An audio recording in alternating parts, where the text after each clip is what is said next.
चलो बस नमस्ते। मेरी आवाज क्लियर आ रही है तो पहले मुझे बता। क्लियर है? आवाज जी। क्लियर है? क्लियर। हाँ जी, ठीक है। ठीक है। ओके। देवदीति फाउंडेशन की तरफ से देवदीति स्वाध्याय क्लब के अंतर्गत महाभारत का अध्ययन कर रहे हैं। और आज का है एपिसोड नंबर 13। 13। 12 सेशंस कर चुके हैं। 13वें पे अब हम आज हैं। हम लोग कहाँ थे? अभी तो देवयानी फ्रेश और होना कच चाहिए। कहाँ थे? देवयानी और कच का चल रहा था कि वो दोनों नहीं, श्राप दे रहे पुरु थे से वो लेकिन था ना, नहीं नहीं। उसने ययाति ने पुरु से वो फिर से उसको ओल्ड एज दे दी और उसको उसको यंग कर दिया अपने बेटे को। और वो नहीं खुद नहीं नहीं नहीं। नहीं, शुक्राचार्य ने कहा था कि तुम वृद्ध हो जाओ और अगर तुम फिर से अपने किसी बेटे से अपना दोबारा से यंग एज पा सकते हो अगर कोई तुम्हें दान करेगा है ना? तो हाँ। लेकिन वो एंड में उसने सोचा कि ये तो अनएंडिंग लस्ट है मेरी। हाँ, अब उस पे बिल्डअप करना है। हाँ, हाँ। बिल्कुल बिल्कुल।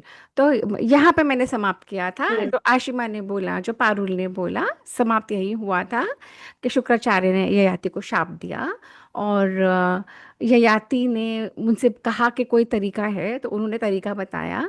और तरीका जब हुआ और जब उन्होंने भोगना शुरू करा तो अंतहीन सफर लगा। और फिर हाँ, तो अब हम यहाँ से बिल्डअप करते हैं। पर हम क्या करेंगे, पहले मंत्र, है ना? तो हम सबसे पहले श्री हरि को प्रणाम करते हैं। और श्री गणेशाय नमः, श्री वेद व्यासाय नमः। हम श्री महाभारतम का आदि पर्व का संभव पर्व कर रहे हैं। ये कॉन्टेक्स्ट क्लियर है ना? सबसे पहला चैप्टर कौन सा है, उसका कौन सा पाठ हम कर रहे हैं? आदि पर्व का संभव पर्व। ठीक है। और उसमें अभी जो चल रहा है वो है ययाति का उपाख्यान। अब ये उपाख्यान क्या होते हैं? अलग अलग उपाख्यान बहुत सारे हैं। महाभारत की मूल कथा है, उसके अलावा अलग अलग उपाख्यान ले रखे हैं, कथाएं, जो जिसको कहने और सुनने से ज्ञान का ट्रांसमिशन होता है और लाइफ के लेसन्स मिलते हैं। ठीक है। तो हम मंत्र करेंगे। नारायणं नमस्कृत्य नारायणं नमस्कृत्य नरं चैव नरोत्तमं नरं नरं चैव चैव नरोत्तमं नरोत्तमं देवीं सरस्वतीं व्यासं देवीं देवीं सरस्वतीं सरस्वतीं व्यासं व्यासं ततो जयम् उदीरयेत्। ततो ततो जयमुदीरये। उदीरये। परफेक्ट। अब आप सिर्फ सुनो। नारायणं नमस्कृत्य नरं चैव नरोत्तमं देवीं सरस्वतीं व्यासं ततः जयम् उदीरयेत्। अब ततः और ततो, मैंने वो अगर कंजंक्शन में बोलते हैं तो पूरा ततो जयम उदीरयेत्। ठीक है। और ये है क्या मंत्र? ये वही मंत्र है कि नर और नारायण की लीला जो प्रकट कर रही हैं, कौन? सरस्वती देवी। नर और नारायण की लीला को सरस्वती देवी प्रकट कर रही हैं। और उसके वक्ता है श्री वेदव्यास जी। और उन सबको नमस्कार करके हम जय नाम के ग्रंथ का आरंभ कर रहे हैं। अध्ययन क्यों कर रहे हैं? इसको करने से हमारे ही अंदर जो आसुरी प्रवृत्ति है, हमारे ही अंदर जो गलत प्रवृत्तियां हैं, उनका नाश होता है। और कौन सी प्रवृत्तियां उजागर होंगी? जब आसुरी मिट जाएंगी तो क्या निकलेगा?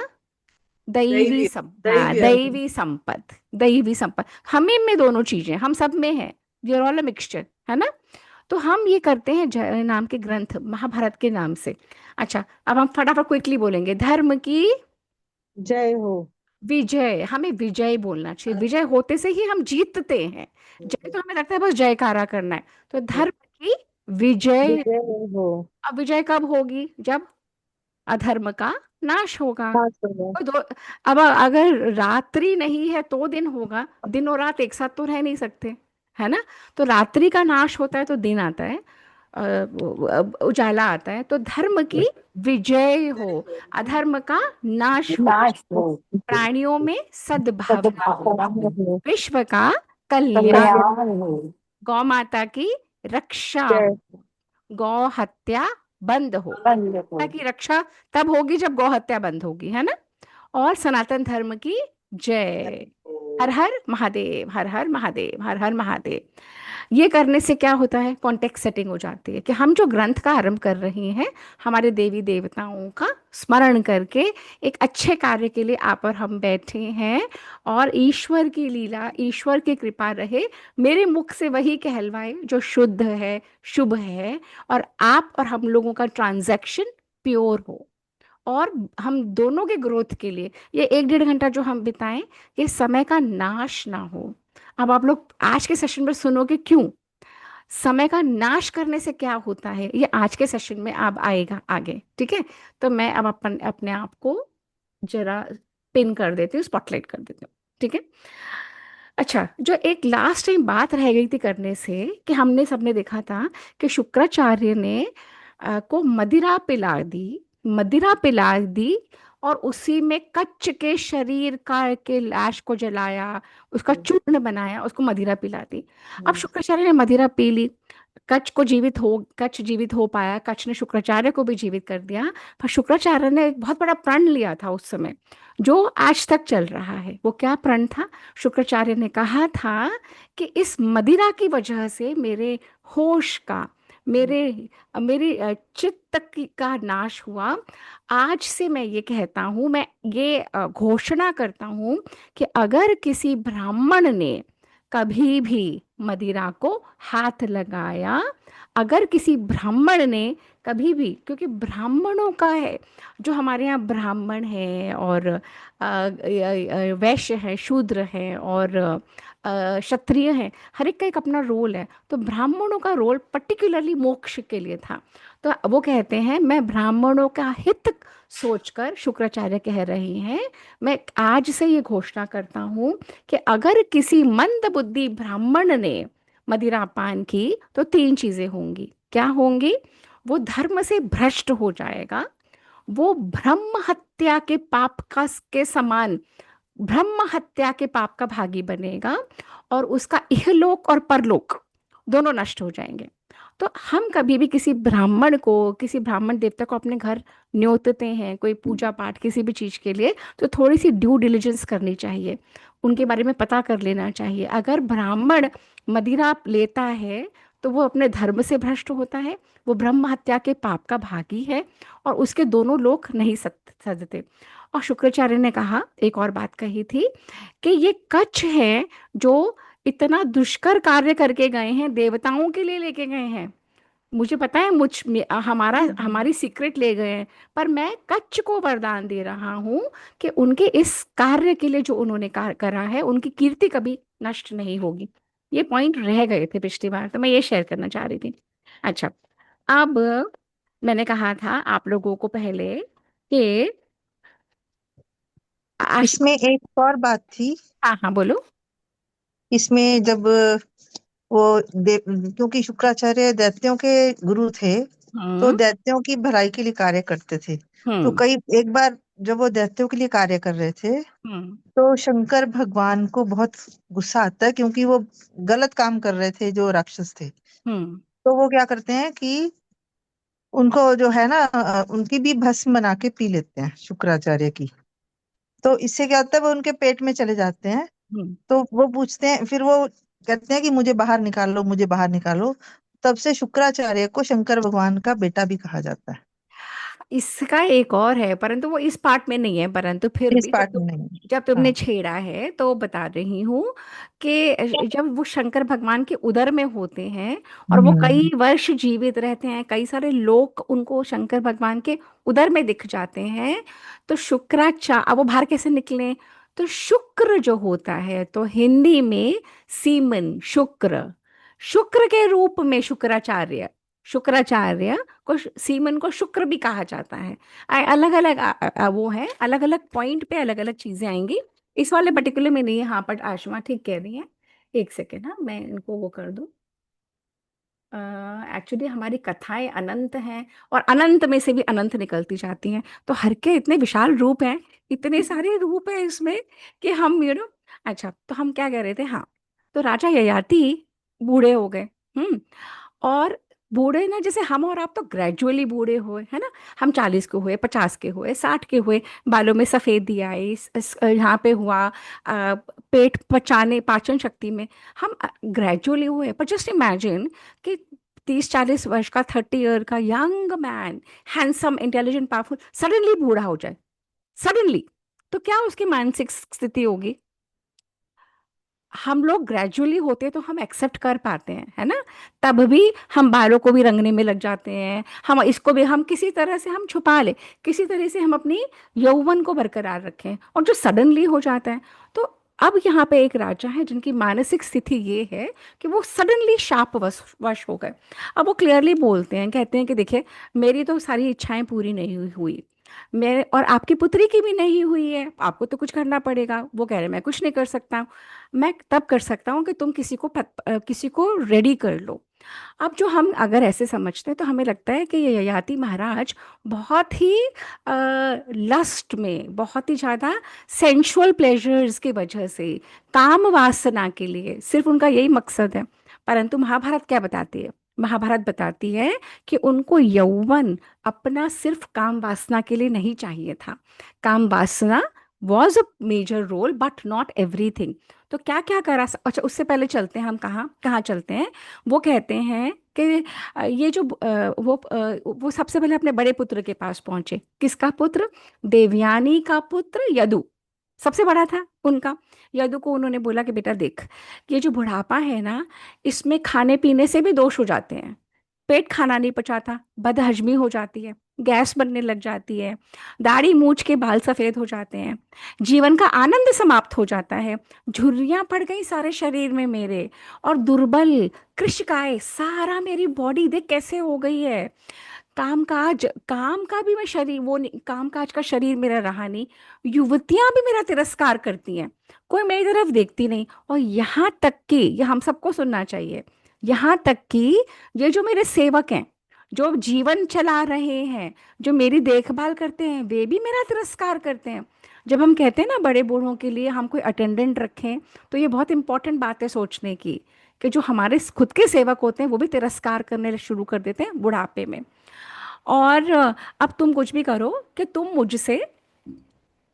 मुझसे ले लो मेरा ये, और मुझे दे दो, 1,000 वर्ष बाद पक्का मैं तुमको दे दूंगा।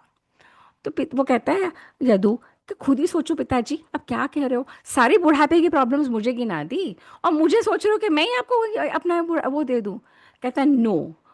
तो वो इतने आहत हो जाते हैं, वो कहते हैं कि मेरी इच्छाएं नहीं अभी पूरी हुई, तू ले लेना मुझसे, बाद में तू बाद में भोग लेना। वो कहता है नहीं।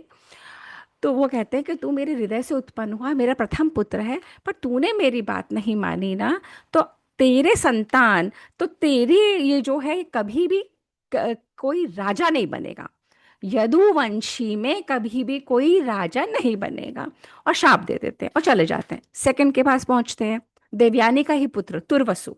तुर्वसु को वो फिर कहते हैं, बुढ़ापे की प्रॉब्लम्स गिनाते हैं, फिर कहते हैं देख, ये बुढ़ापे में बल और रूप का भी नाश हो गया। यही हम थे जब हम 15-20 साल के वर्ष के होते हैं, 25 के, 30 के, एक कुछ नहीं करना पड़ता, आप अपने आप अच्छे लगते हो। और यही हम होते हैं, एज के साथ साथ इतने चेंजेस आते हैं कि बहुत कुछ करना पड़ता है अच्छा लगने के लिए, है ना पारुल, मैं ठीक बोल रही हूँ ना। हाँ इंदु, आशीर्वाद। तो एज के साथ साथ जो चेंजेस आते हैं, तो कहते हैं बल में भी फर्क आ गया, रूप में भी फर्क आ गया। तो वो कहता है नहीं भाई, सारी प्रॉब्लम्स तुर्वसु बोलता है, आप खुद ही गिनाते हो फिर खुद ही कहते हो, मैं क्यों लूं, आपके तो इतने पुत्र हैं, कहीं भी जाओ किसी से भी पूछो। तो वो कहते हैं कि तूने मेरी बात नहीं मानी, एक पिता की बात नहीं मानी, तेरी संतति नष्ट हो जाएगी पैदा होते से ही। मूर्ख, जिसका और जो आचार विचार व्यवहार तू कर रहा है, बड़ों की बात नहीं मान के अधर्मी तू होगा। और तू पता है कहाँ जाएगा, तू कैसे जगह जाएगा जहाँ कच्चा मांस खाया जाता है, जहाँ चांडाल होते हैं, तो वहीं का राजा बनेगा। और तुम्हारे यहाँ जो भी संतति होगी वो होते से ही नष्ट हो जाएगी। और कैसे लोग हैं ये, वो यदु को, क्योंकि उनको फाइनली डिवीजन तो करना पड़ेगा, 5 पुत्र हैं, अपना राज्य 5 में बांटना पड़ेगा, पर कौन सी लोकेशन वो किसको देंगे, ये यहाँ से आता है। तो वो कहते हैं कि तू तुर्वसु मेरी बात नहीं मानी ना, अब तू पशु पक्षी पशु पक्षियों का आचरण जहाँ पे होता है, जो बड़े छोटे का सम्मान नहीं करते, जो जानवरों की तरह रहते हैं, उन पापात्माओं के देश में तू जाएगा।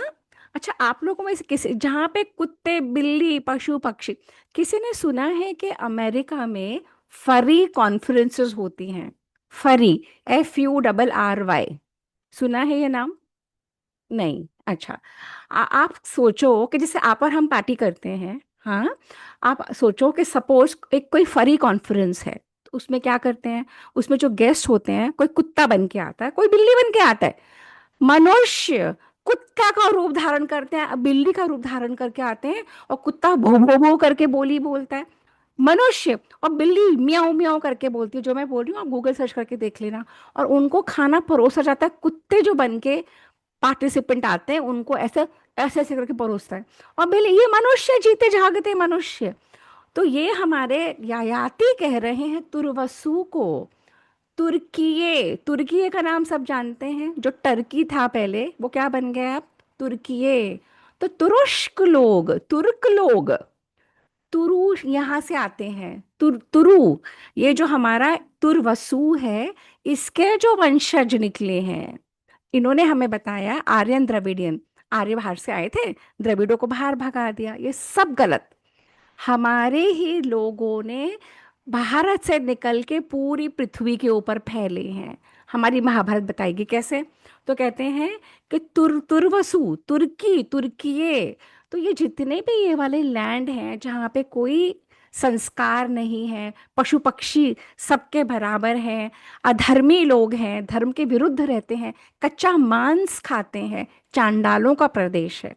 हाँ, यहाँ का तू राजा बनेगा, और मलेच्छों का तू राजा बनेगा। ये महाभारत बताती है। सेकंड, अब थर्ड वो पहुंचते हैं शर्मिष्ठा के पुत्र के पास, ध्रुयु। वो कहते हैं वो बुढ़ापे में ये प्रॉब्लम है, कांति और रूप का भी नाश है, तू बेटा प्लीज मान जा। देख, बूढ़ा मनुष्य हाथी घोड़े पर भी नहीं चढ़ पाता, बूढ़ा मनुष्य रथ का उपयोग नहीं कर पाता, बूढ़ा मनुष्य स्त्री का उपभोग नहीं कर पाता, वाणी भी लड़खड़ा जाती है। तो भी ध्रुव क्या कहता है? नो, मुझे नहीं चाहिए। तो ययाति कहते हैं कि तू, तेरा, जैसे तूने मेरा सिद्ध नहीं होने दिया ना मनोरथ, मेरी चाह मेरी डिजायर, वैसे तेरा कभी नहीं होगा। और तुझे पता है तू कहाँ जाएगा ध्रुयु? उसने कहा कहाँ? उसने कहा ययाति ने कि तुम ऐसे जगह का राज्य दूंगा जहाँ ना घोड़ों के लिए सड़कें हैं, जहाँ ना रथ जा सकते हैं, हाथी, पालकी, गद्दों पे बैठ के ले जाने वाले बैल शिविका कुछ नहीं जा सकती। और ऐसी कौन सी जगह होगी जहाँ पे सड़कें ही नहीं है? आप सोचो, कौन सी ऐसी जगह होगी जहाँ पे सड़कें ही नहीं हैं और कोई और तरीका है उस। Venice, desert, desert. Venice, Venice. Venice, है ना? तो अब आप चले जाओ सुंदरबंस, आप चले जाओ बांग्लादेश के उस हिस्से में जहाँ पे सड़कें, सबको सब कुछ नाव से ही करना पड़ता है, उनका डे टू डे लिविंग ही नाव के ऊपर है। तो उन्हें कहा, उसने कहा, ययाति ने कहा कि ऐसे ही प्रदेश में प्रतिदिन तुम लोग सब नावों पे ही बैठे रहोगे, तुम्हें कभी भी सवारी इसकी नहीं मिलेगी। ऐसे प्रदेश में तुझे तेरी संतानों के साथ भेजूंगा, और जहाँ पे तुम राजा नहीं कहलाओगे, तुम लोग भोज कहलाए जाओगे। तो अपने संस्कृति में एक राजा भोज होते थे, भोज। तो ये भोज उस प्रदेश के हैं। आप फिर फाइनली वो पहुंचे अनु के चौथे पुत्र शर्मिष्ठा के, अनु के पास, और कहा कि बेटा वही सब है, देख बूढ़ा मनुष्य तो असमय भोजन करता है, बच्चों की तरह हो जाता है, सूसू पोटी तक निकल जाती है बूढ़े मनुष्य की, कोई पूजा पाठ नहीं कर पाता, प्लीज एक्सचेंज कर ले। तो वो भी कह देते हैं नहीं। अब वो कहता है कि मुझे ही बुढ़ापे के दोष बतला रहे हो, सारे चारों यही बोलते हैं, मुझे बताते हो और हम मुझसे एक्सचेंज करना चाहते हो। तो वो कहते हैं कि तू नहीं मान रहा ना, अब तेरी संतानें बड़ी होंगी, होते से ही मर जाएंगी। और फाइनली वो पहुंचते हैं, मतलब ययाति का दिल दुखता है कि जो मैं चाहता हूँ, मैं अपने सब पुत्रों को राज्य देना चाहता हूँ, और जो मैं चाहता हूँ वो मैं करना चाहता हूँ, पर मेरे बच्चे मानते ही नहीं है। अब अब वो पहुंचता है शर्मिष्ठा के सबसे छोटे पुत्र के पास, पुरु। और पुरु बिना कुछ सुने, बिना कुछ कहे कहता है, जैसी आज्ञा, जैसी आज्ञा पिताजी, जैसा आपका आदेश मैं वैसे ही करूँगा। आप देना चाहते हैं दीजिए, आप जब वापस लेना चाहेंगे तब ले लीजिए। क्यों? क्योंकि मैं जानता हूँ तीन बातें। कौन सी तीन बातें? कि गुरुजनों की आज्ञा का पालन करने से मनुष्य स्वर्ग में जाता है, और हमारे बड़े, हमारे बुजुर्ग हमारे गुरुजन होते हैं। तो जो मेरे पिता हैं, अगर मेरे पिता, माता या हमारे बड़े कुछ कह रहे हैं और जो धर्म के विरुद्ध नहीं है, तो अगर मैं उसका आचरण करूंगा तो मेरी ही ग्रोथ होगी। और ये सब करने से मेरी अपनी अपनी कामनाएं अपने आप सिद्ध हो जाएंगी। तो जैसे ही ययाति ने ये बात सुनी, अच्छा आप लोग बताओ, अब आप यहाँ पे हम लोग चार पांच छह लेडीज हैं, है ना? एक सेकंड रुको, मैं एक बात पूछना चाहती हूँ सबसे। अब हम सबके बच्चे हैं, है ना? हमारे एक से ज्यादा बच्चे हैं, दो या तीन हैं, ये ज्यादा। हम सबके लिए हमारी सारी संतानें बराबर होती हैं, होती है? हाँ, होती है ना? हाँ। हाँ पर बिल्कुल। हाँ, परंतु कोई ऐसी संतान जो कहे माँ तू कैसी है, तुझे कुछ चाहिए तो नहीं, कुछ पापा के लिए मैं स्पेशल कर दूं, कुछ तुम्हारे लिए मैं स्पेशल कर दूं। जो संतान आपको स्पेशल फील कराती है, जो संतान आपसे ज्यादा मन मिला के चलती है, आपका मन उसकी तरफ जाता है या नहीं? कंपेयर टू द रेस्ट, जाता है या नहीं? हाँ यस, जाता जाता है ना? ह्यूमन नेचर है, हम सब, हम आए हैं, हमारे लिए सब बराबर हैं, यहाँ से तो है। पर हमारे इमोशंस भी हैं, ऐसे ही मेन के भी होते हैं। जो बच्चा थोड़ा सा ज्यादा करता है, उसको हम अपना सर्वस्व देने को तैयार होते हैं या नहीं? है। होते हैं। बिल्कुल। हाँ हाँ, बिल्कुल। तो मैं यही बात बताना चाह रही थी। तो या अब यहाँ पे है ययाति, और ययाति ने ये देखा कि ये जो पुरु है, पुरु कहता है कि जैसे आप कहो मैं वैसे कर लूं, बिना कुछ आर्ग्यूमेंट करे, बिना कुछ किसी चीज के। तो उनके मन से ये निकला कि पुत्र, ये हम करेंगे, और तुम्हारे राज्य में उनका आशीर्वाद सुनो कि तुम राजा बनोगे, और तुम्हारे राज्य में प्रजा जो होगी वो समस्त कामनाओं से संपन्न होगी। सिर्फ राजा के लिए वरदान नहीं दिया, अपने पुत्र के लिए, पर जो राजा के साथ जुड़े जितने लोग हैं, तुम्हारे प्रजा के तुम्हारे राज्य के समस्त प्रजा की सारी कामनाएं संपन्न होंगी। फिर ययाति ने शुक्राचार्य का स्मरण करा, शुक्राचार्य का को नमन किया, अ- पुरु के अंदर अपनी सारा बुढ़ापा संचार कर दिया। कैसे? ट्रांसमिट कर दिया, जैसे ट्रांसमिशन टावर होता है, जैसे नॉलेज है, तो पूरा का पूरा उसको करके ट्रांसमिट कर दिया। और पुरु बूढ़ा होता चला गया, और ययाति एकदम जवान नव युवक बन गए। और यहाँ पे हमारा खत्म हुआ है 84th चैप्टर। किसका? आदि पर्व के संभव पर्व का 84th चैप्टर। ठीक है, अब हम 85th, पंच अशीति तमो अध्याय। इसलिए बोल रही हूँ कि मुझे भी बोलने का हैबिट नहीं है। हम 84 85 तो बोल पाते हैं, पर हमें अपने गिनती भी नहीं पता। तो पंच अशीति तमो अध्याय, 85वीं 85th चैप्टर शुरू हो रहा है। अच्छा, अब यहाँ पे क्या कहते हैं, ये चैप्टर का नाम है ययाति का विषय सेवन, वैरा।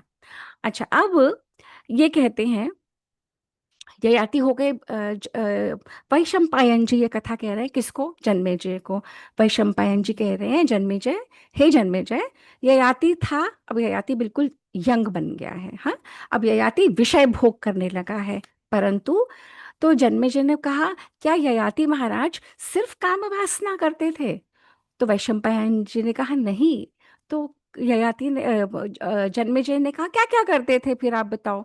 तो उन्होंने कहा, वैशंपायन जी ने, कि जो नहुष के पुत्र हैं ययाति, वो बहुत प्रसन्न हुए, वो वापस यौवन में आ गए थे, उनके पास उत्साह, उनका जैसा उनका मन करता, जितना उत्साह से जैसा समय होता, धर्म के अनुकूल आचरण करते थे। अगर रात्रि होती तो काम वासना का उपभोग करते, दिन में अपने राज्य का शासन करते, प्रजा का ध्यान रखते, यज्ञ करते, जितनी भी संपत्ति थी यज्ञ करते, यज्ञ करके देवताओं को प्रसन्न करते, श्राद्ध से पितरों को प्रसन्न करते, धर्म के हिसाब से आचरण करते, अतिथि आते थे उन्हें अन्न और जल देते थे, दीन दुखियों पे को दान करते थे, वैश्यों को धन वैभव, उनके वैश्यों के जो बिजनेसमैन हैं उनके धन वैभव की रक्षा करते, शूद्रों को दया भाव से देखते, लुटेरों को कैद करके दंड देते और संपूर्ण प्रजा का धर्मपूर्वक संरक्षण करते। तो अगर आप हम सोचें कि ययाति ने सिर्फ लस्ट के लिए अपनी जवानी बदली, यौवन बदला, तो नहीं, ययाति ने हर कुछ आचरण वैसा किया, तभी भी आज तक याद रखे जाते हैं। हर कुछ आचरण वो किया जो एक धर्म के अनुकूल चलने वाले राजा को करना चाहिए, और सब कुछ सुखपूर्वक भोगते। और पर परंतु उनके माइंड में हमेशा रहता, आज का दिन गया, 1000 वर्षों में से एक दिन और गया, कल का दिन गया, तो वे अपने लिए एक, जैसे हमें वो सिखाते थे ना, चार के बाद डंडी ऐसे डालो, चार के बाद डंडी ऐसे डालो, है ना, तो वो ये स्मरण रख के हर रोज कला और काष्ठा की गिनती करते और रोज हमें अपने आप को याद दिलाते कि एक दिन और कम हो गया। तो इससे वो और धर्म के तरह आचरण कर पाते। फिर वो कहते, अब फाइनली उन्होंने क्या देखा, उन्होंने, दिन तो बीतते चले गए, उन्होंने देखा कि जितना मैं भोगता हूँ उतनी डिजायर और बढ़ जाती है, जितने युवतियों के साथ रहता हूँ और युवतियों के साथ रहने का मन करता है, जितना घूमता फिरता हूँ और घूमने का मन करता है, जितना खाता हूँ उससे ज्यादा खाने का मन करता है, जितना जो चीज भोगता हूँ कम होने के बजाय और प्रज्वलित होती है। कैसे? जैसे अग्नि में जब हम घी डालते हैं, अग्नि में जब हम आहुति डालते हैं तो बंद होती है कि ज्यादा होती है अग्नि? बताओ बताओ, जल्दी बोलो। ज्यादा होती है, भड़कती है। वैसे ही तो फाइनली वो कहते हैं, वो पुरु के पास पहुंचते हैं, वो कहते हैं बेटा मैं समझ गया हूँ, 1000 वर्ष क्या, 10,000 वर्ष मिल जाए तो भी एक पुरुष के लिए समय, और अगर सारी दुनिया के वैभव मिल जाए तो भी वो वैभव कम, और सारी स्त्रियां मिल जाएं संसार की तो भी स्त्रियां कम होंगी। एक, क्योंकि ये तृष्णा है जो ये सब करवाती है, जो अंदर की इच्छा के और मिल जाए और मिल जाए और मिल जाए, ये करवा रहा है मुझसे ये सब। और ये तृष्णा कभी भी खत्म नहीं होती, कभी भी कम नहीं होती, अनलेस हम इस पर डायरेक्ट काम करें, अनलेस हम अपने आप को समझाएं और समझें कि ऐसे तो अंतहीन सफर है। मेरी आंख नाक कान, मैं आंखों से कम देख पाता हूँ, पेट कम भोजन पचाता है, कानों से सुनाई कम देने लग जाता है, दांत चबा नहीं पाते। जब मैं ये सब सोचने लग जाऊं, विवेक वैराग्य के विचार, तृष्णा कम नहीं होती। पर अब मेरा हो गया, अब तुम अपना यौवन वापस लो और मैं वानप्रस्थ में जाना चाहता हूँ। तो फाइन, शुक्राचार्य को याद करते हैं, पुरु को फिर ट्रांसमिट करते हैं, अपना यौवन उसको दे देते हैं, और खुद बुढ़ापा ले लेते हैं और अपनी पत्नियों के साथ वन में जाने लगते हैं।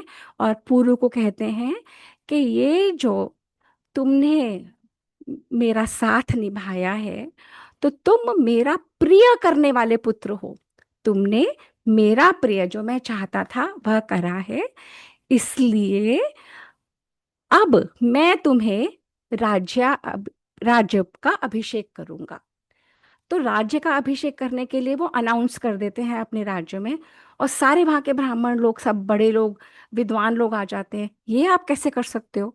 आपका सबसे बड़ा पुत्र यदु बैठा है, देवयानी आपकी पहली पत्नी है, यदु को नहीं दे रहे आप, इसको तुर्वसु को नहीं दे रहे, शर्मिष्ठा के बड़े को नहीं दिया, सबसे छोटे को राज्य दे रहे हो। तब एक राज, यहाँ पे ययाति बहुत सुंदर बात बोलते हैं, सारी संसार के सब लोग सुन लो, ज्येष्ठ होने से कोई श्रेष्ठ नहीं होता। आई पारुल समझ में? कि ज्येष्ठ होने से, आशमा, है ना, बहुत सुंदर बोला है कि ज्येष्ठ होने से कोई श्रेष्ठ नहीं होता। सिर्फ बड़ा होने से कोई श्रेष्ठ हो जाएगा? नहीं। श्रेष्ठ होने के लिए बहुत सारी चीजें होती हैं। सबसे पहले तो यदु ने मेरी आज्ञा का पालन नहीं करा। जो पिता के प्रतिकूल चलता है वह सत्पुरुषों की दृष्टि में पुत्र नहीं। पिता के ही प्रतिकूल। आप लोगों को पता है, ये अभी हम हमको रोज मुगल डायनेस्टी पढ़ाते हैं ना। वो हुमायूं का बेटा, अकबर का बेटा, वो और इन सब ने अपने बापों को क्या करा?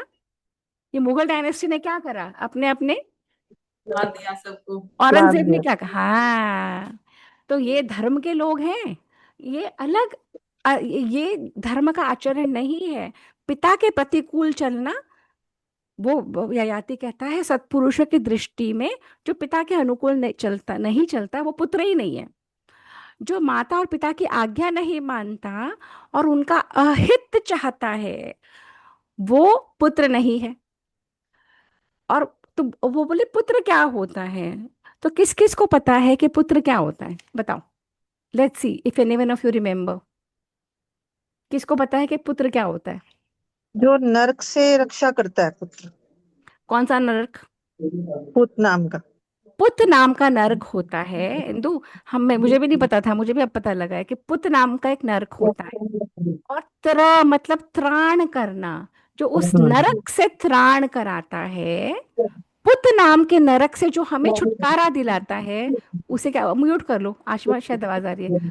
पुत नाम के नरक से जो हमारा त्राण दिलाता है, जो हमें छुटकारा दिलाता है, उसको पुत्र कहते हैं।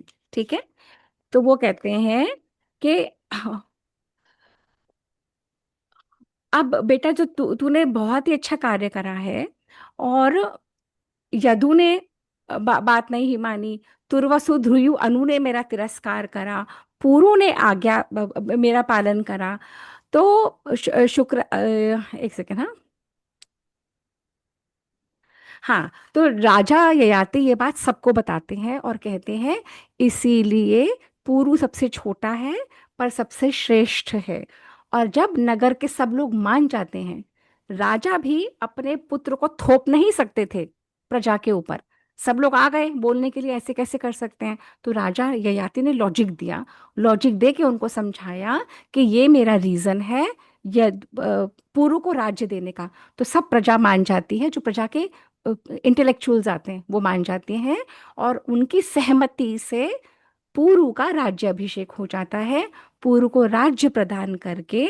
और वो क्या कहते हैं कि ये जो गंगा और जमुना, ये गंगा और यमुना के बीच का जितना भी प्रदेश है, हाँ, तो वो मैं अच्छा इसके बाद में आता है।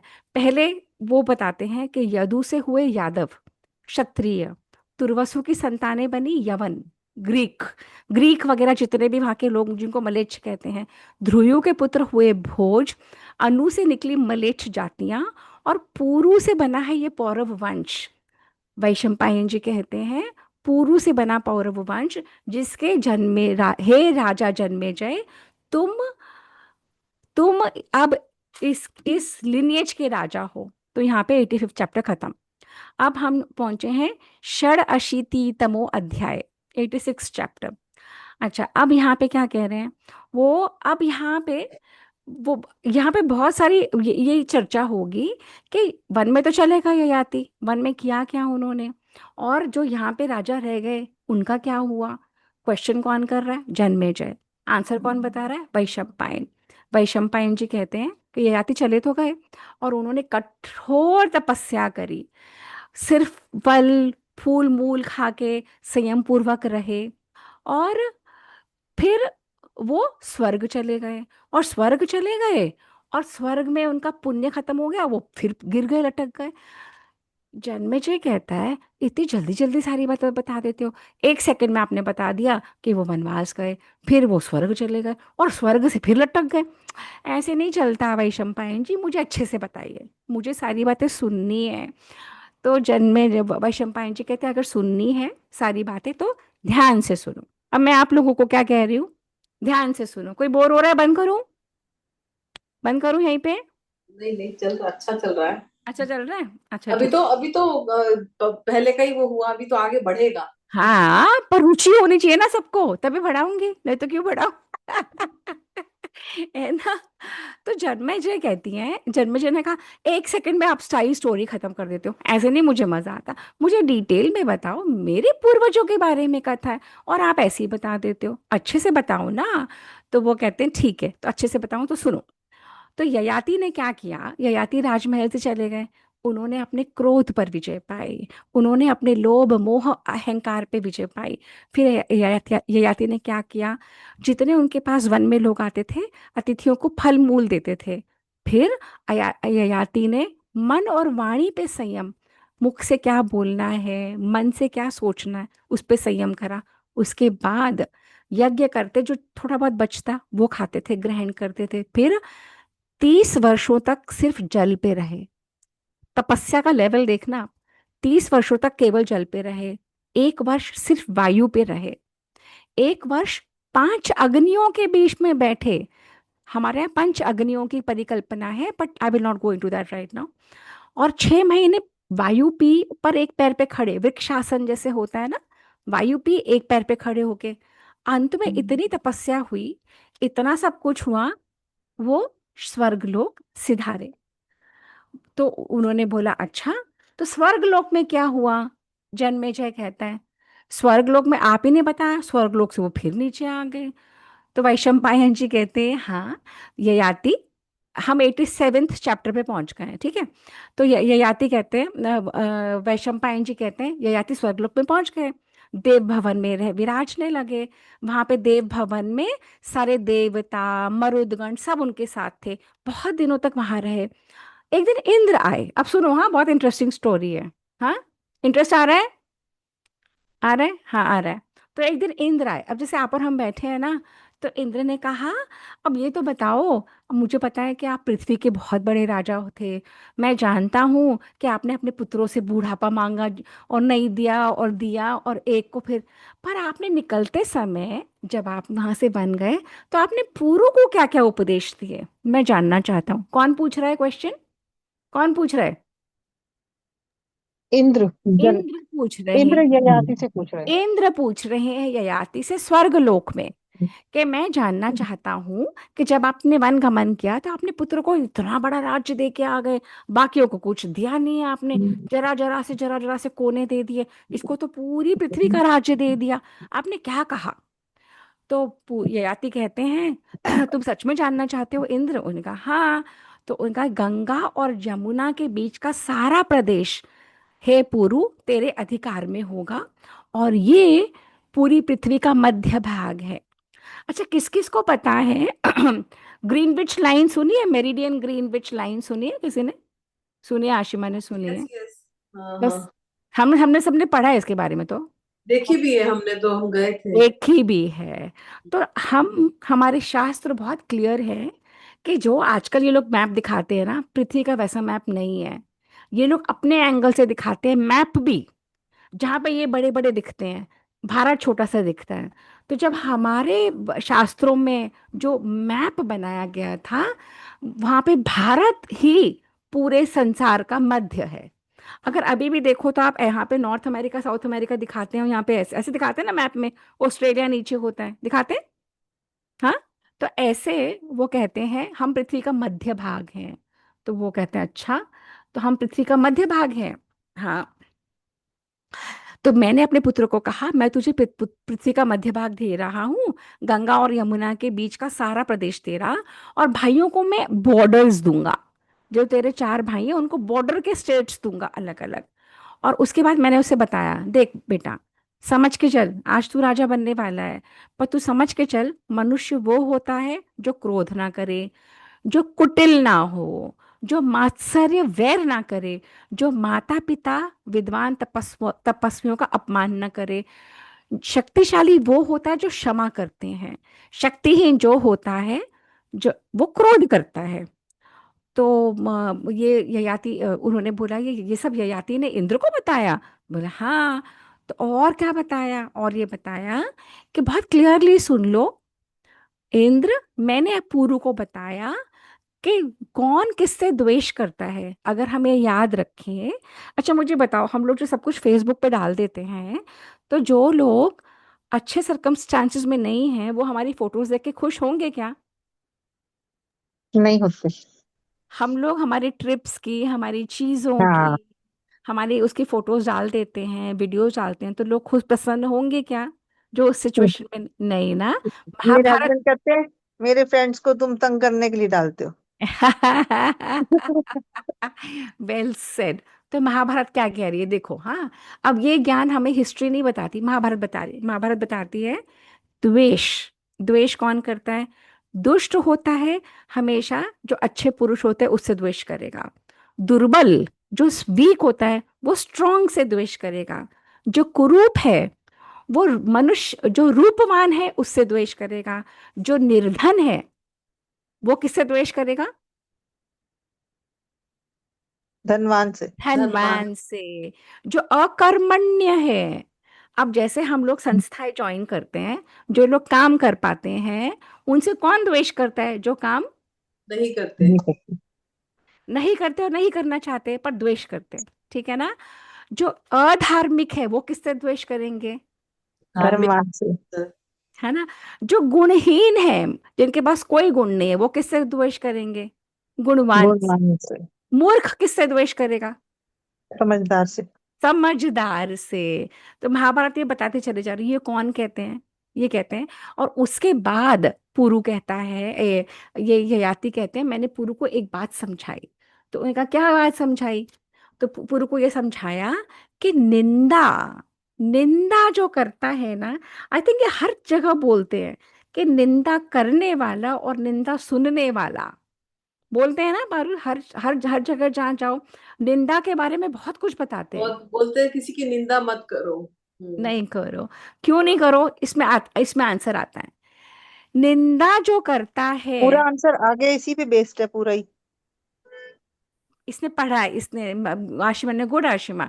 निंदा जो करता है, हाँ, वो कहते हैं सबसे पहले जो गाली देता है या जो अपमान करता है, तो गाली और जो अपमान के बारे में सोचता है, पहले वो किसको जलाता है? क्रोध किसको जलाता है? सामने वाले को जलाता है या हमें जलाता है पहले? खुद को। अंगारा कौन पकड़ता है? अंगारा हम हम्म। पकड़ते हैं ना। तो ऐसे वो बोलते हैं। अब ये कौन बता रहा है? ययाति बता रहे हैं कि मैंने पूरू को ये सारी बातें बताई थी कि देख बेटा, निंदा करना मत, हाँ, उससे पहले बोली अच्छी रखना। बोली, अच्छा, किसी को पता है कि बोली ऐसी रखना, जो तीर होते हैं ना, वो एक बार ऐसे चुभते हैं, वो जीवन पर्यंत, शब्दों के तीर जीवन पर्यंत नहीं भुलाए जाते। पर अगर कोई वाकई तीर मारे तो हम ठीक हो जाते हैं। आप लोगों को पता है ना ये वाली बात।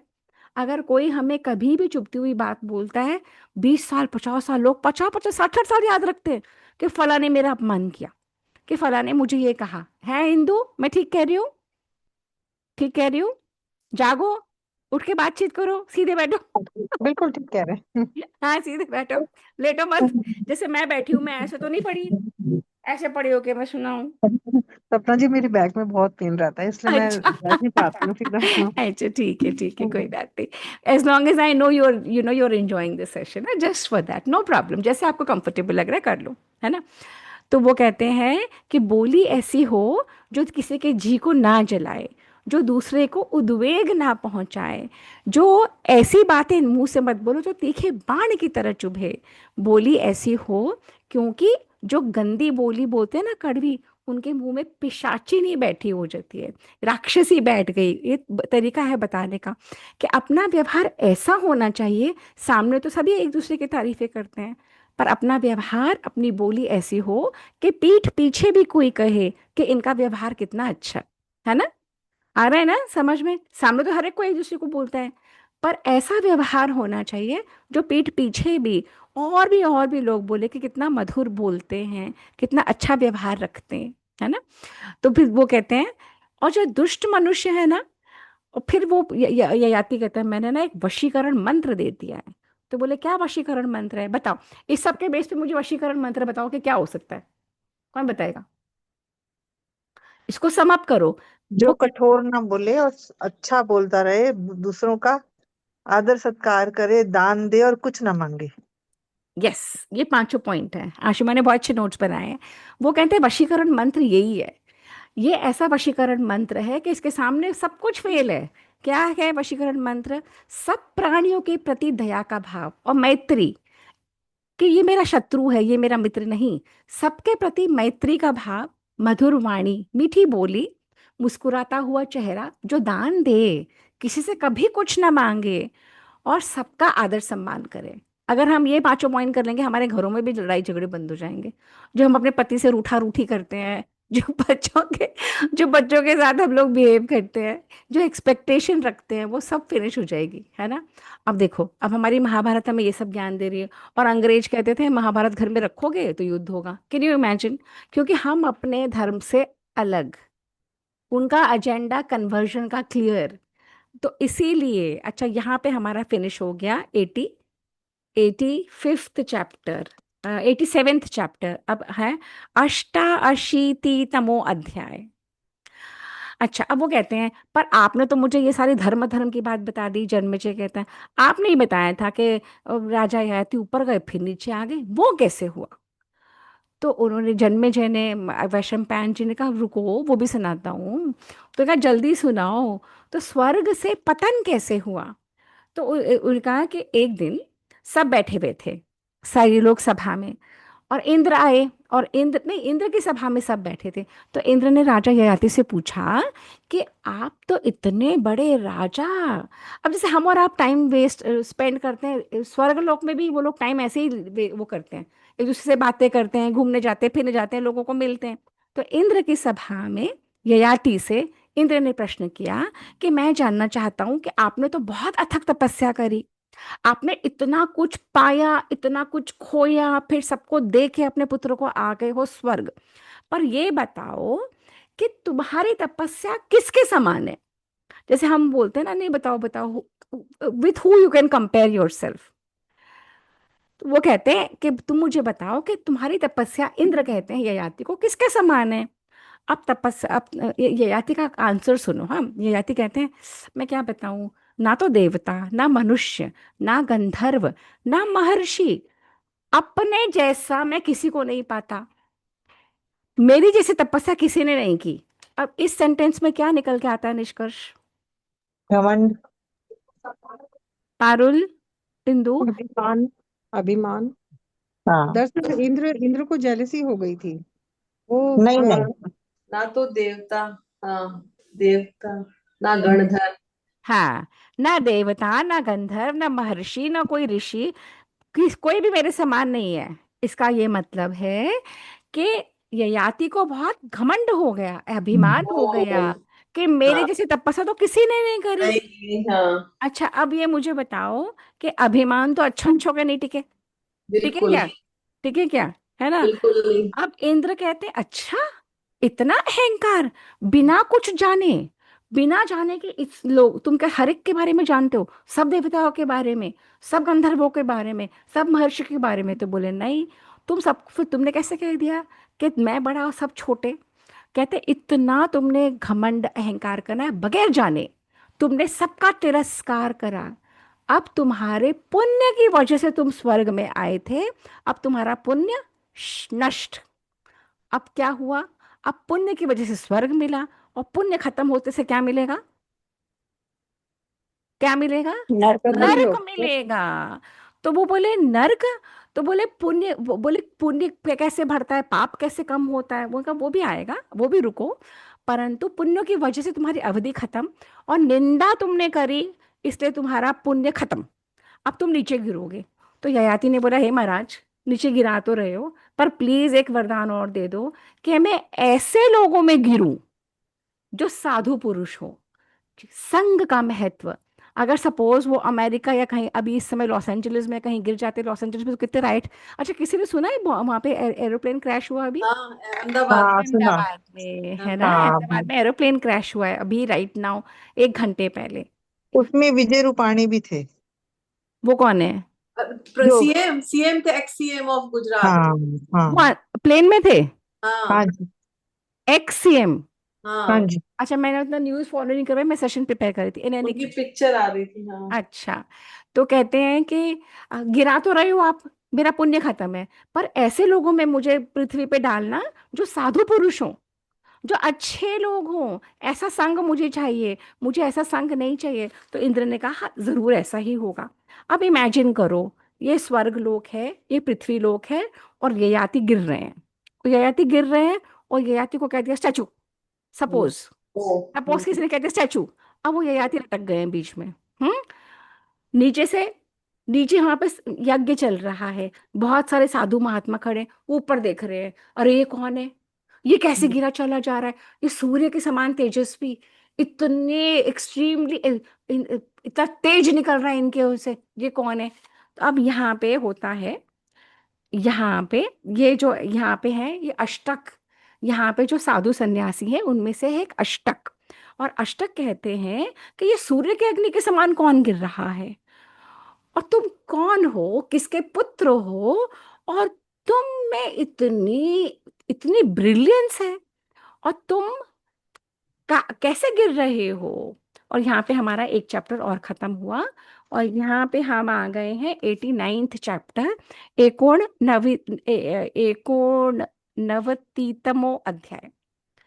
तो वो लटके हुए ययाति बीच में, ये स्वर्ग लोक है, ये पृथ्वी है, और ययाति कहते हैं मैं नहुष का पुत्र ययाति हूँ, और मेरे सारे पुण्य थे वो क्षीण हो गए, और स्वर्ग लोक से मुझे हटा दिया। तो बोले ऐसा कैसे होता है। तो बोले ऐसा होता है कि पृथ्वी पे जब आप लोग रहते हो ना, और सपोज कोई कोई बहुत रईस आदमी है, वो एकदम गरीब हो जाता है, तो सब उसका साथ छोड़ देते हो कि नहीं छोड़ देते, जल्दी बताओ।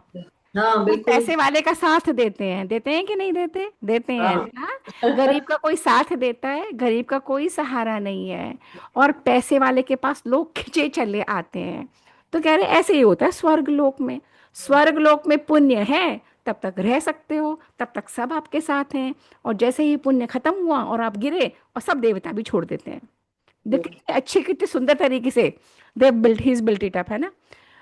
तो बोले पाप था, पाप किया तो नरक मिलेगा, हम्म, पुण्य करोगे तो स्वर्ग मिलेगा, है ना। अब यहाँ पे ययाति और अष्टक का संवाद चल रहा है। ययाति ऊपर है, अष्टक नीचे है, सब साधु यज्ञ कर रहे हैं, उसमें राजपुरुष भी हैं। हाँ, तो ययाति या अष्टक कहते हैं कि ये जो आप बता रहे हो कि आपका पुण्य खत्म हो गया तो आप गिरने लगे, पर हम तो समझते हैं आप तो बड़े देवताओं के जैसे हो। अब आप हमें बताओ कि पुण्य क्या होता है और पाप क्या होता है। ये सारे महाभारत में चल रहा है। हाँ, जिसको अंग्रेज कहते थे कि बहुत खराब ग्रंथ है ये। जो किस किसने सुना है अभी इसके बारे में, जिसने अभी अपने पति को मार डाला, ये हाँ राजा, हाँ सुना। हाँ सुना। हम सब ने सुना। हम सब उसी उसके लोग हैं। एक सेकंड में, ये वाला बहुत इंपॉर्टेंट पॉइंट है।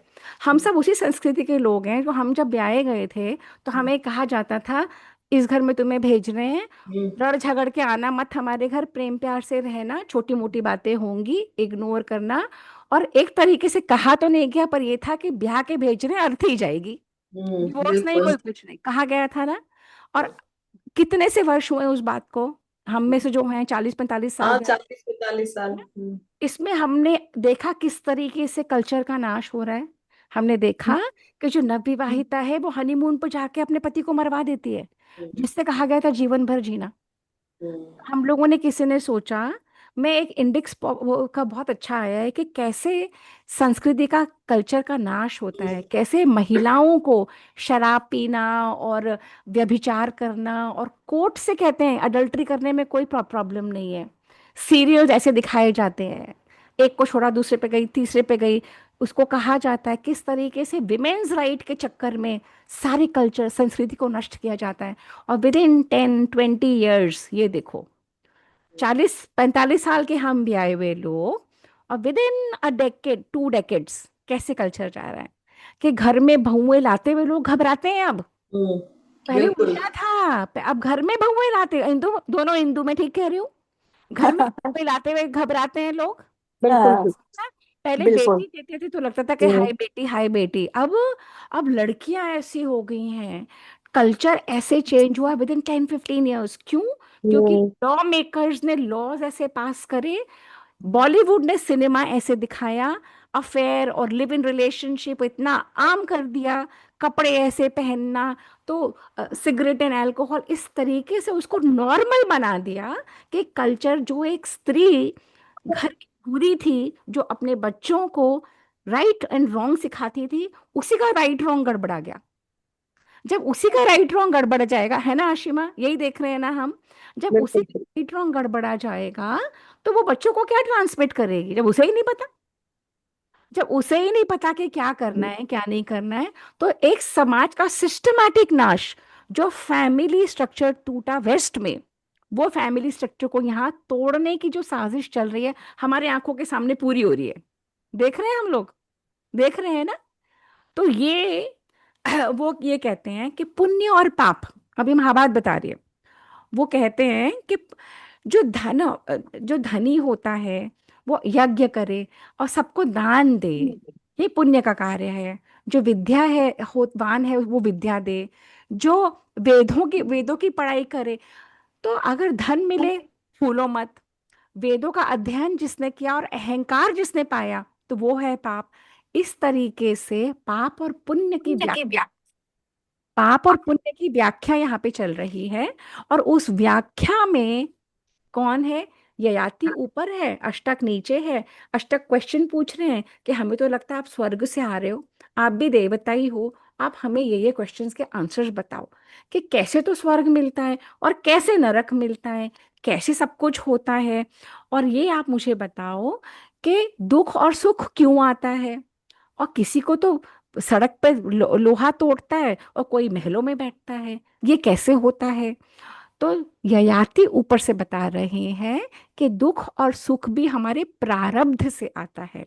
जो सारे कर्म हमने पहले कर रखे हैं उसके अनुसार हमें ये जीवन मिल गया, पर अब हम जो कर्म कर रहे हैं रोज, उसके अनुसार हमें क्या मिलेगा, आगे का क्या मिलेगा, आगे का जीवन, आगे का जीवन इस लोक में और परलोक में, पढ़ है लो। ना।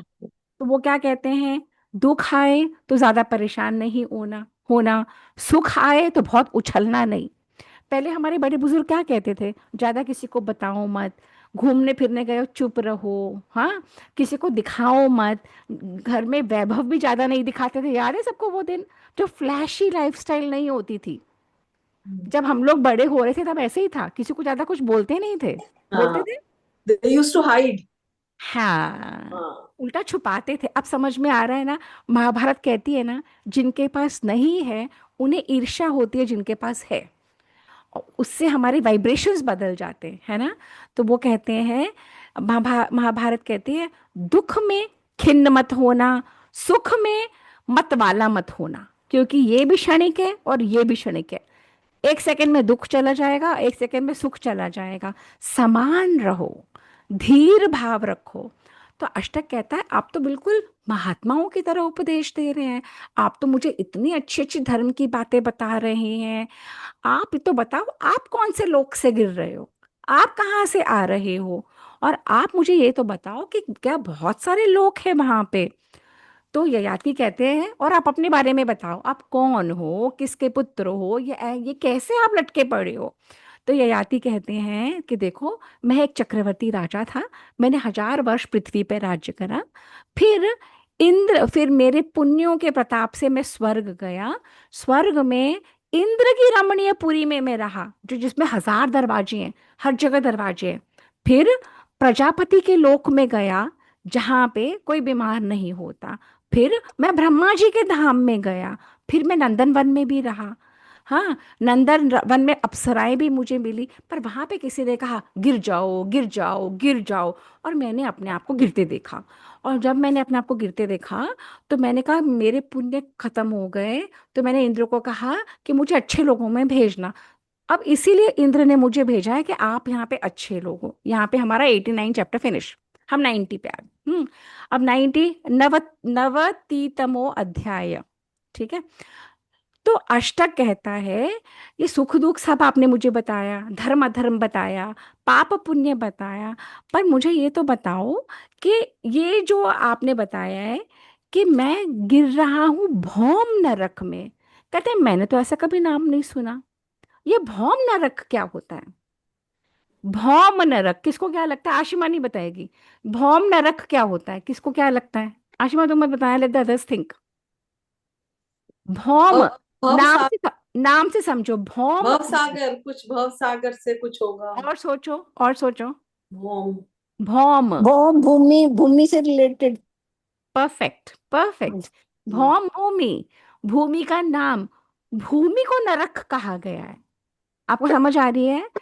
देवताओं ने कहा कि तुम्हारे पुण्य खत्म।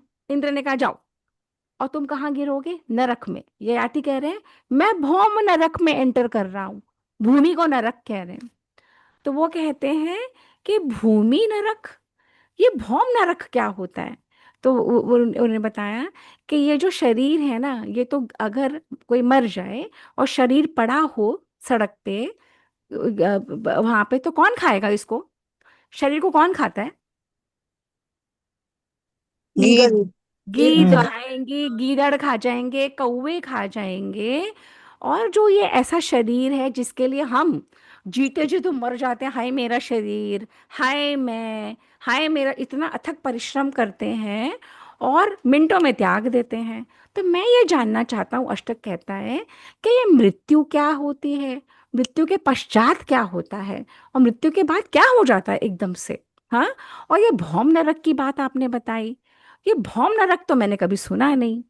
तो ययाति बहुत ही सुंदर विवरण यहाँ पे देते हैं। देखो, I try to make it interesting. हाँ, I am trying, Ashima you can see I am trying to make it interesting, क्योंकि जैसे लोगों का इंटरेस्ट बना रहे हैं। नहीं तो ये टॉपिक है ना। तो वो कहते हैं कि ये जो शरीर है, ये जो शरीर है ना, ये कर्मों से मिला है। पिछले कर्म थे तो ये वाला शरीर मिल गया, और कर्मों के अनुसार हमें जीवन मिल गया।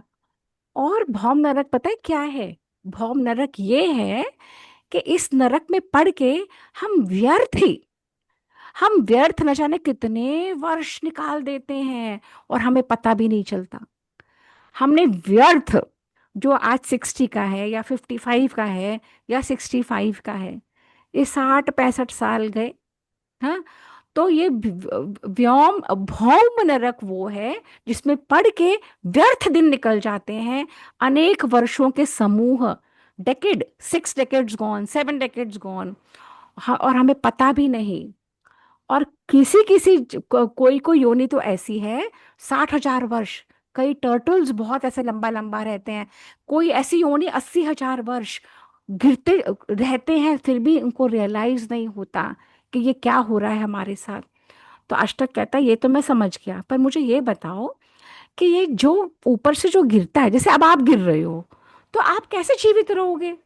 आप इतने ऊपर से गिर रहे हो, तो आप, और मुझे ये बताओ कि जो मर जाता है वो गर्भ में कैसे आता है? फिर पुनर्जन्म कैसे होता है कि मर गया और फिर आ गया ऊपर से नीचे? ये कैसे पॉसिबल है? तो ययाति कहते हैं देखो समझो, जब हम, जब जब आत्मा चली जाती है तो किसी लोक में, अगर स्वर्ग लोक में के लिए पुण्य है, और जब पुण्य खत्म हुआ तो जब जीव गिरता है वो पानी में मिश्रित जल में वर्षा की तरह गिरता है, और वही से अन्न उपजता है। वही अन्न खा के मेल की बॉडी में स्पर्म बनता है, वीर्य बनता है।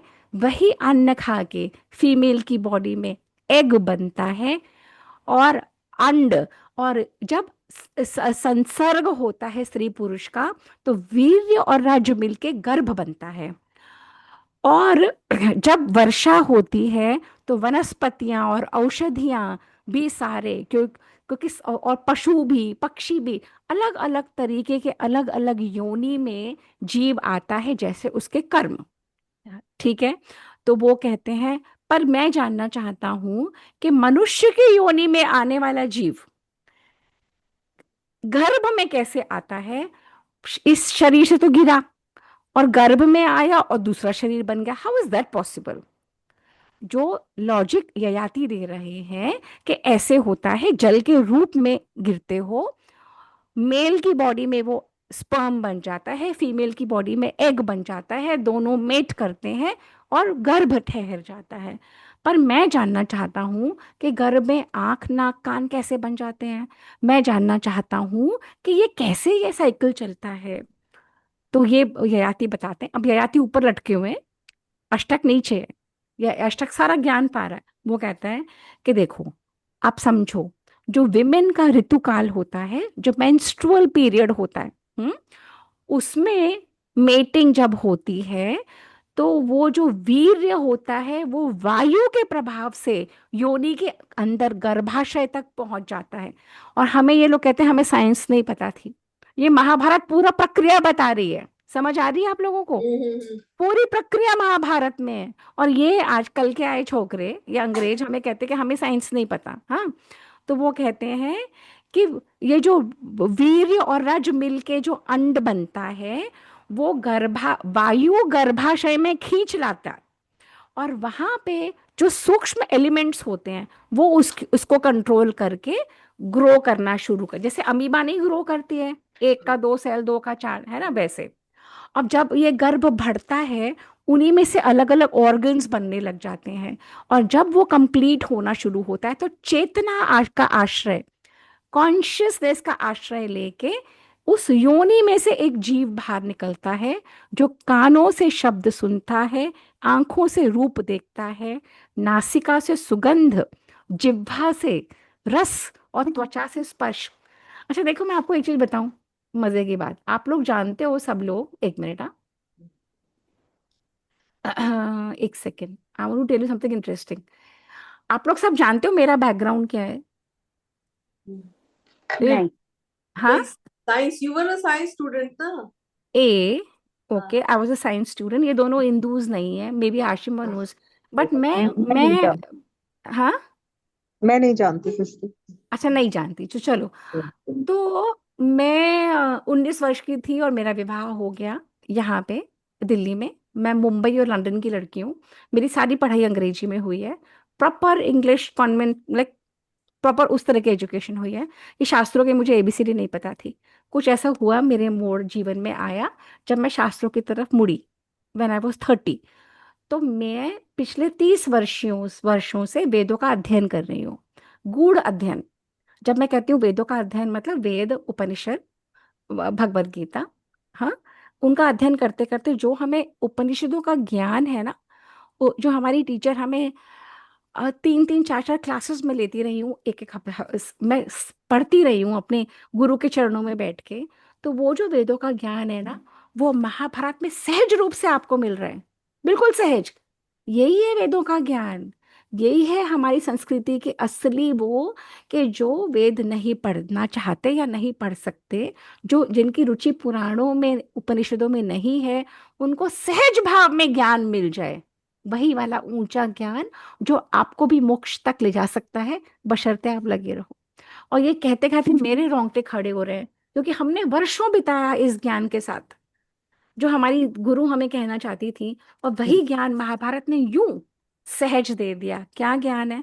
वो ये ज्ञान है कि ये जो 5 हमारी इंद्रियां हैं, कान, नाक, और कान, और ने, आंखें, नेत्र, और ये, हाँ, और रिप्रोडक्टिव ऑर्गन्स, हाँ, तो ये जो है हमारा, और ये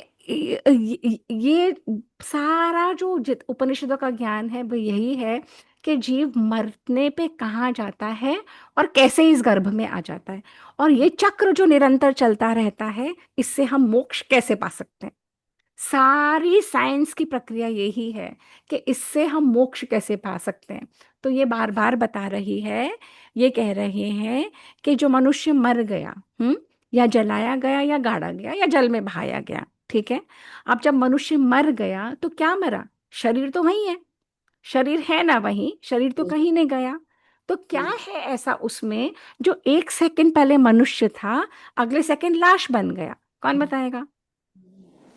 आत्मा। आत्मा। कुछ निकला उसमें से, हाँ, जो वो कुछ निकला, जो भी वो कुछ तत्व है जो निकला, वो विद्युत की गति से जाता है। पर कहाँ जाता है? जो उसके पिछले कर्म होते हैं।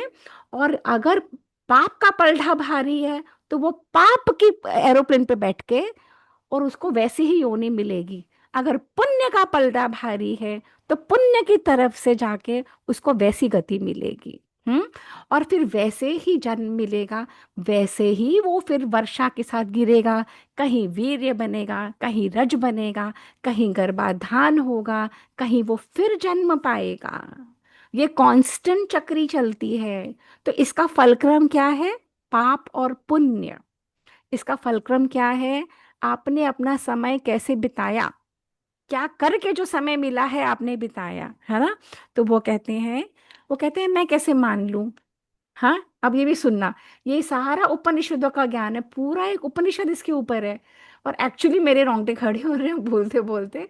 हाँ, वो कहते हैं मैं कैसे मान लूं? अष्टक कहता है, तो ययाति बोलता है कि आप मुझे बताओ, तुम सोते हो? तो बोलते हैं हाँ।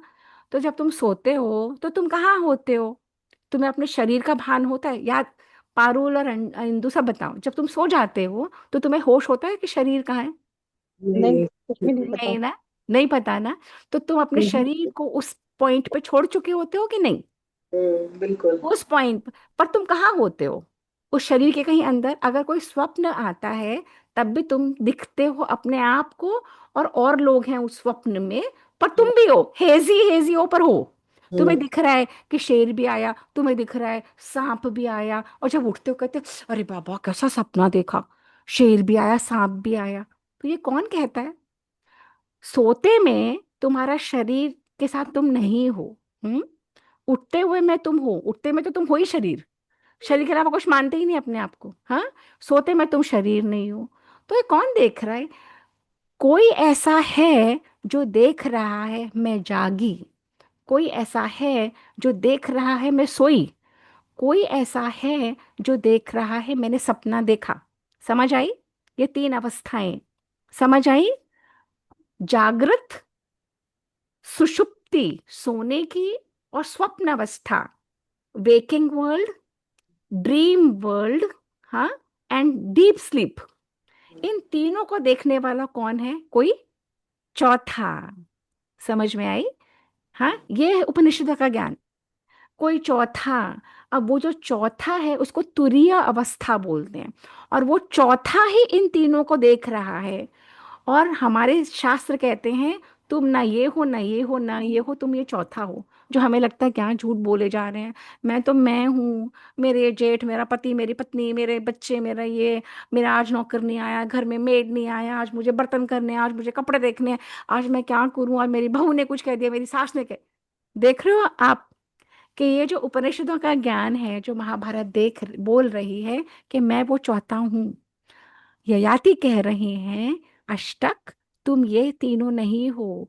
ऐसे ही शरीर में रह के तुम शरीर के साथ जब नहीं होते, ऐसे ही गर्भ में एक जीव आता है। समझ आ रही है?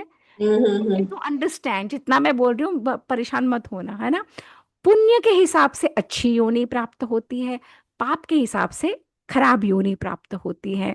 और मनुष्य की योनि में आपके पास चॉइस है to take the right action. बाकी अगर हाथी बने, घोड़ा बने, कॉकरोच बने, चींटी बने, पतंगा बने, तो वैसे ही जीवन जी के खत्म करना पड़ता है। तो बार बार हमारे शास्त्र बताते हैं मनुष्य की योनि बहुत बहुत बहुत इंपॉर्टेंट है, एक्सट्रीमली एक्सट्रीमली एक्सट्रीमली इंपॉर्टेंट है। अच्छा, अब देखो, अब मैं क्विकली खत्म करती हूँ इसको। हाँ, तो अष्टक कहता है, पर ये मुझे बताओ, हाँ, ये मुझे बताओ कि जब आत्मा शरीर छोड़ती तब क्या होता है? I don't think I am not going to get into that. पर कह ययाति ने कहा, अब मेरे इतने पुण्य थे, पर मैं अभिमान कर गया, उस अभिमान की वजह से मेरे सारे पाप खत्म हो गए। हाँ, मेरे सारे पुण्य खत्म हो गए और मुझे गिरना पड़ा। अब गिरना पड़ा तो ये अहंकार है ना, ये ले डूबता है। अहंकार में जो जिएगा, तो अब मैं क्या कर सकता हूँ? जब समझ आ जाए अहंकार आ गया, अहंकार को त्यागो, स्वाध्याय में लगो, और ये सब करके अपने आप को परमात्मा से जोड़ो। तो यहाँ पे 91st चैप्टर आ गया। हाँ, तो अब ये बोलते हैं ययाति, ये इसमें बहुत नॉलेज नॉलेज नॉलेज। हाँ, ओके, अब ये खत्म होने वाली, ठीक है। तो ये क्या कहते हैं? ये कहते हैं कि ययाति कहते हैं, देख नीचे अष्टक, अष्टक कहता है देखिए मैं कुछ कर सक करके ऐसा कर सकता हूँ क्या कि आप नीचे ना गिरे, आप ऊपर ही रहें और स्वर्ग में वापस चले जाएं। तो ययाति कहता है कैसे करोगे? तो अष्टक कहता है देखो, अगर जो भी कुछ मैंने पुण्य करे हैं, मैं वो पुण्य आपको देता हूँ। वो पुण्य के हिसाब से आप पहले मुझे देख के बताओ कि जैसे आप लोक बता रहे हो, आप मेरे लिए भी क्या ऐसे लोक बना रखे हैं भगवान ने? तो अष्टक ययाति कहते हैं क्यों मुझसे पूछ रहे हो? क्या इसलिए पूछ रहा हूँ क्योंकि मेरे लिए तो आप ही दे बताओ, आप ही ऊपर से उतर रहे हो, तो आप देख के बताओ ना कि मैं जब मरूंगा तो मेरे लिए भी क्या लोक हैं? तो ययाति बंद करते हैं आंखें, ययाति कहते हैं हाँ, तुमने इतने पुण्य कर रखे हैं, तुम्हारे लिए तो लोक ही लोक हैं। एक सेकेंड ना, लेट मी गेट दैट।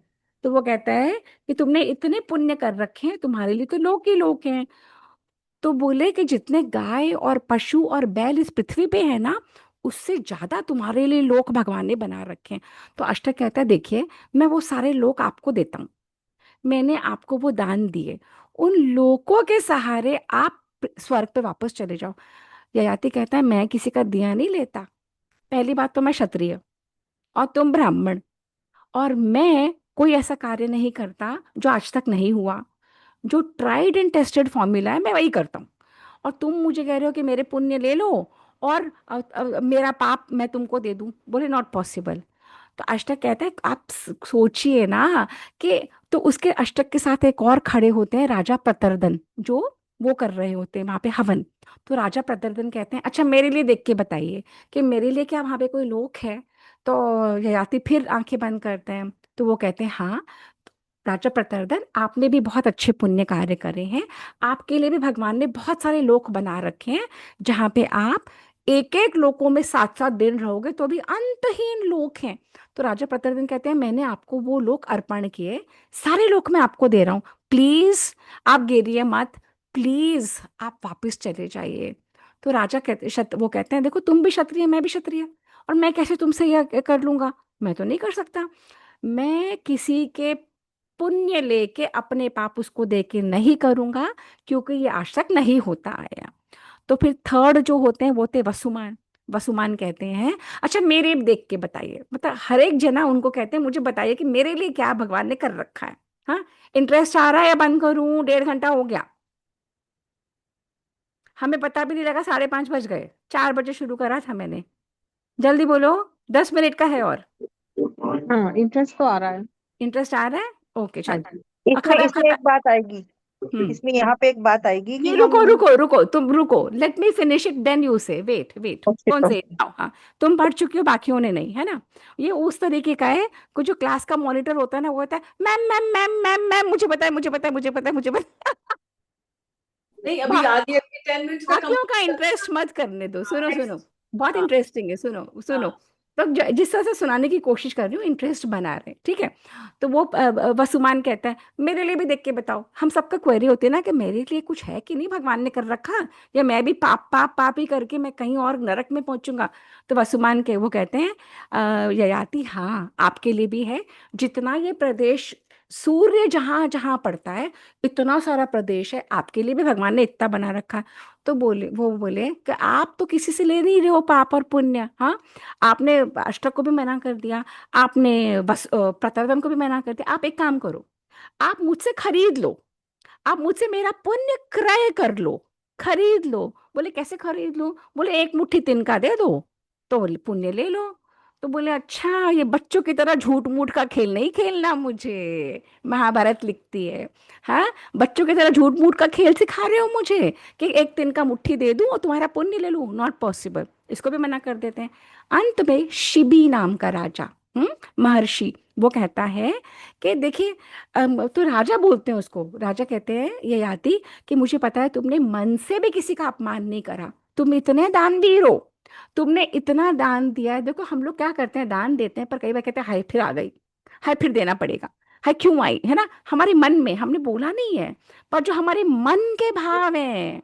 तो राजा ययाति कह रहे हैं कि शिबी तुम तो इतने बड़े दानवीर हो कि तुमने मन से भी कभी किसी का किसी को ओछा नहीं देखा, तुमने हर तरीके से अच्छा किया है। तो वो कहते हैं कि तुम्हारे लिए तो अनंत लोक बने हुए हैं।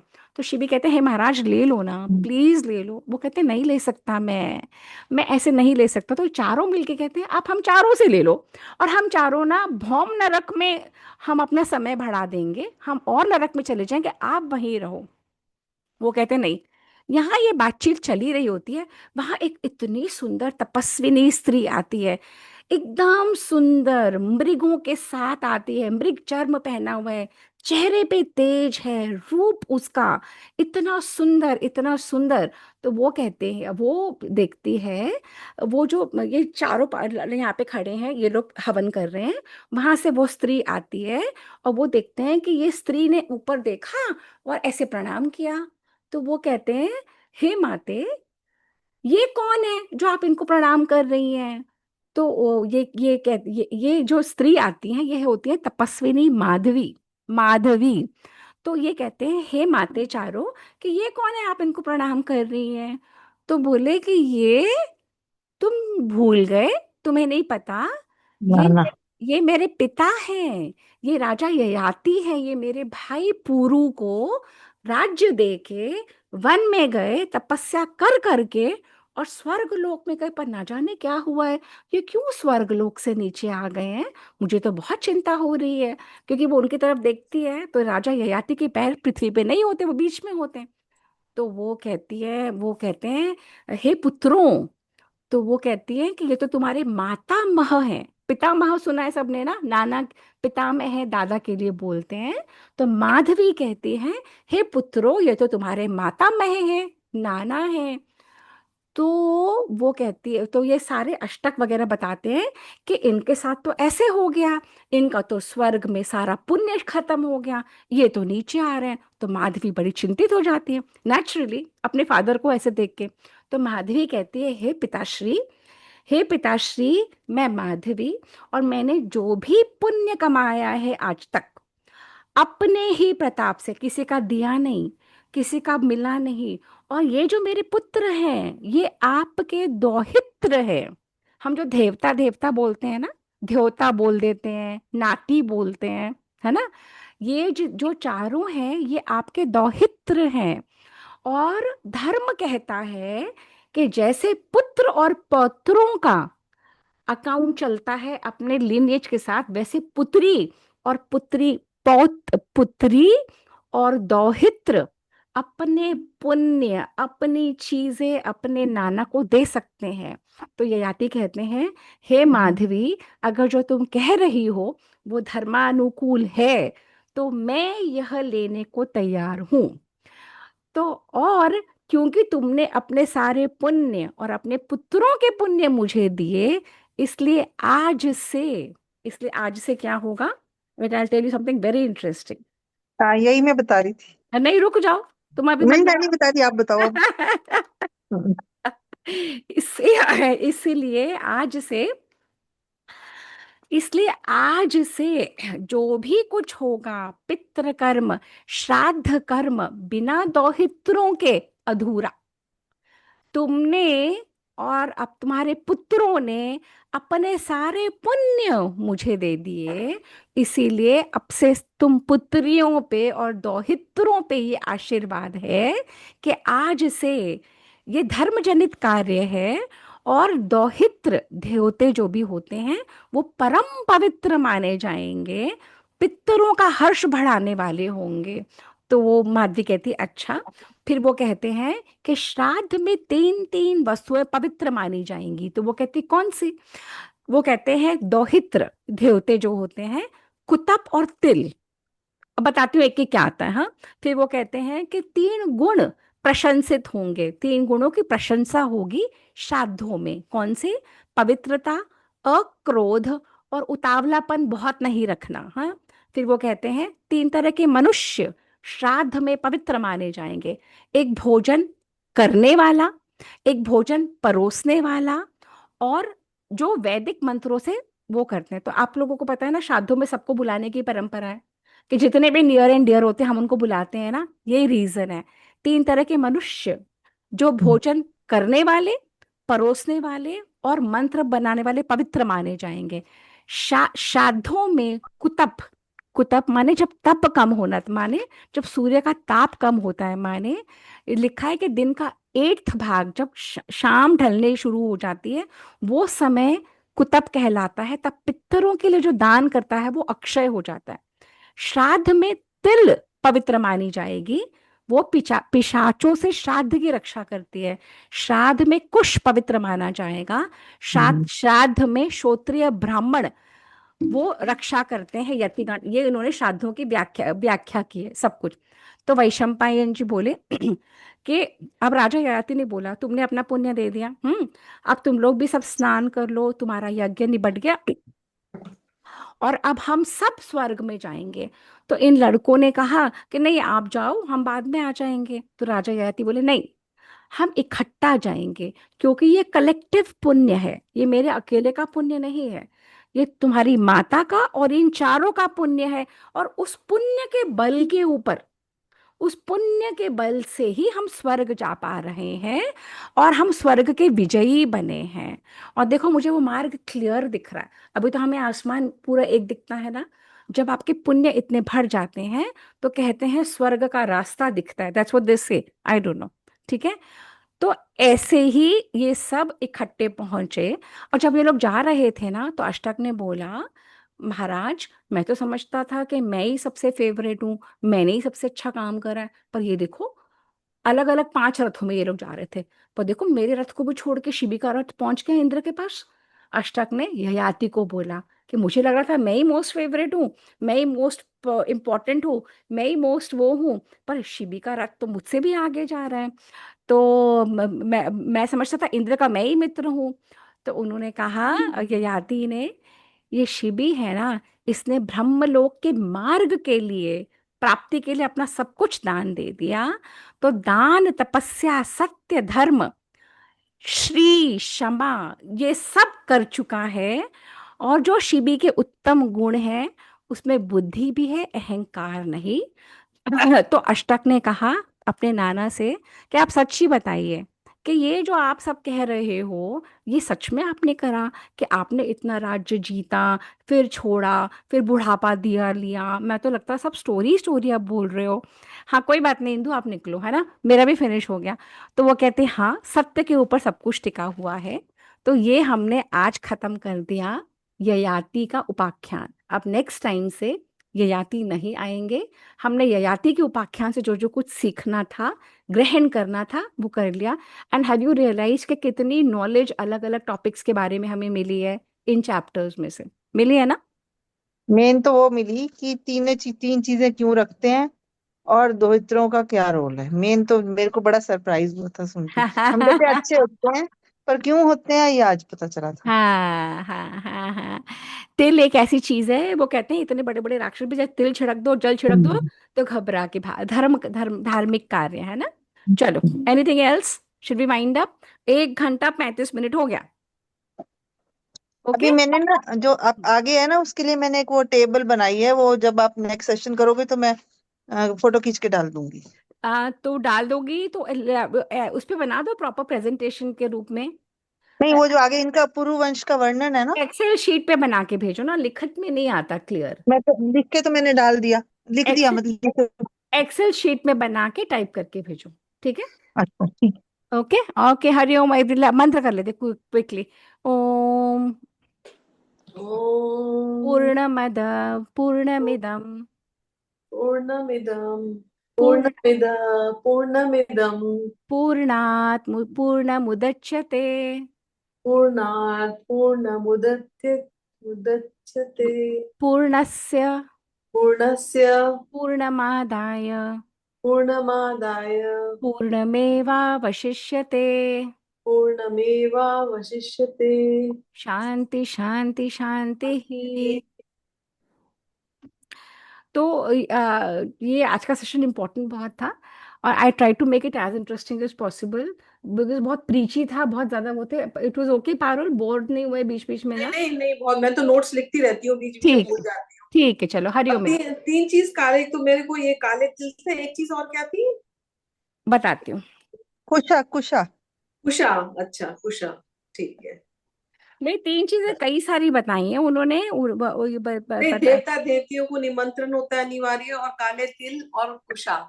हाँ, दौहित्र, कुतप और तिल। कुतप मतलब वो समय है जो अच्छा। समय में तप सूर्य का कम हो जाता है, अच्छा। दिन का 8वां भाग। और उस समय जो पितरों को दान देते हैं वो अक्षय हो जाता है। उस समय दान की महिमा है, दान की महिमा। हाँ। ये 333 पेज पे सारा है। हाँ, ये पेज नंबर तुम नोट कर लो, तुम्हें चाहिए तो मेरे से मंगा लेना, उसको फोटोकॉपी करा लेना पर। ठीक है, ओके। चलो, okay. Hariom everyone, okay, Hariom. Hariom.